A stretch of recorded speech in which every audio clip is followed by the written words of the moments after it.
ಅಧಿಕ ಮಾಸದ ಅಮಾವಾಸ್ಯೆಯು ಅಧಿಕ ಮಾಸದ ಕೊನೆಯ ದಿನ ಹಿಂದೂ ಧರ್ಮದಲ್ಲಿ ಅತ್ಯಂತ ಪವಿತ್ರವಾದ ಮತ್ತು ಮಂಗಳಕರವಾದ ದಿನವಾಗಿದೆ.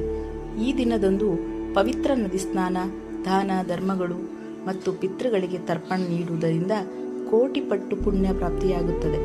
ಪಿತೃಗಳ ಆತ್ಮಕ್ಕೆ ಶಾಂತಿ ಸಿಗುತ್ತದೆ ಎಂದು ನಂಬಲಾಗುತ್ತೆ.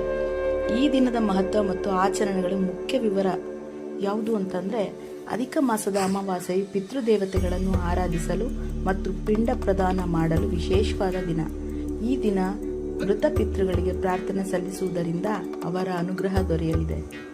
ಅಧಿಕ ಮಾಸದಲ್ಲಿ ಬರುವ 33ರ ಲೆಕ್ಕಾಚಾರ 33 ದಾನ ಹೆಚ್ಚಿನ ಪ್ರಾಮುಖ್ಯತೆ ಇದೆ. ಅಮಾವಾಸ್ಯೆ ಎಂದು 33 ವಸ್ತುಗಳನ್ನು, ಉದಾಹರಣೆಗೆ ದೀಪಗಳು, ಹಣ್ಣುಗಳು ಅಥವಾ ವಸ್ತ್ರಗಳು ದಾನ ಮಾಡುವುದು ಅತ್ಯಂತ ಶ್ರೇಷ್ಠವೆಂದು ಪರಿಗಣಿಸಲಾಗುತ್ತೆ. ಭಗವಾನ್ ವಿಷ್ಣುವಿನ ಪ್ರೀತ್ಯರ್ಥವಾಗಿ ಈ ಮಾಸವನ್ನು ಪುರುಷೋತ್ತಮ ಮಾಸ ಎಂದು ಕರೆಯಲಾಗುತ್ತದೆ. ಅಮಾವಾಸ್ಯೆ ದಿನದಂದು